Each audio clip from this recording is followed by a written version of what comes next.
টাঙ্গাইলের মধুপুরের রক্তিপাড়া থেকে গারোবাজার পর্যন্ত 14 কিলোমিটার রাস্তায় পল্লী বিদ্যুতায়ন বোর্ড বিদ্যুৎ লাইন স্থাপন করায় রাস্তার দুপাশে প্রায় 10,000 গাছ কেটে ফেলার আশঙ্কা দেখা দিয়েছে। এর মধ্যে বহু পুরনো অর্ধশত বছরের গাছ রয়েছে।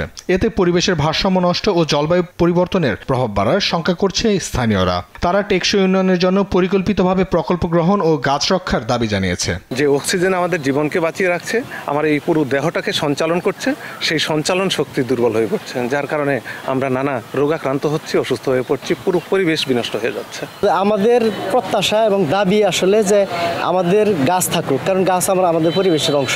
বিদ্যুৎ লাইনে এমন নকশা করায় প্রকৌশলীকে দোষারোপ করেছে পল্লী বিদ্যুৎ সমিতির জেনারেল অফিসের এজিএম। এটা হওয়া উচিত ছিল যে পাশে দিয়ে নাও, মানে যাতে গাছগুলোও বাঁচে, রাস্তারও ক্ষতি না হয়।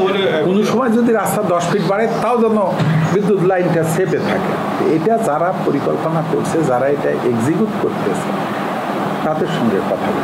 সরেজমিন প্রদর্শন করে ব্যবস্থা নেওয়া হবে বলে জানান ইউএনও। অন্যদিকে গাছ কাটা হলে প্রয়োজনীয় ব্যবস্থা গ্রহণ করার কথা জানান বন কর্মকর্তা। যখন এই কাজটা শুরু হবে সরেজমিনে, আমি নিজে থেকে কিভাবে গাছগুলোকে বাঁচানো যায় এবং পাশাপাশি বিদ্যুৎ, যেহেতু এটা আমাদের ক্রাইম নিড, এটাও যেন ঠিক থাকে, এই ব্যবস্থাটা আমরা করবো ইনশাল্লাহ। হ্যাঁ, তাদের বিরুদ্ধে আমরা আইনানুগ ব্যবস্থা নেওয়ার জন্য আমাদের যে মধ্যপুরে যারা আছে সংশ্লিষ্টদের বলেছি, তারা তাদের সাথে যোগাযোগ করে কিভাবে এটা বন্ধ করা যায় সেই ব্যাপারে ব্যবস্থা নেবে। 2024-25 অর্থ বছরে পল্লী বিদ্যুতায়ন বোর্ড ঘাটাইলের পাকুটিয়া গ্রিক হতে গারোবাজার সাব স্টেশন পর্যন্ত 33 কেবি লাইনের প্রকল্প গ্রহণ করে। নিউজ ডেস্ক, দেশ টিভি।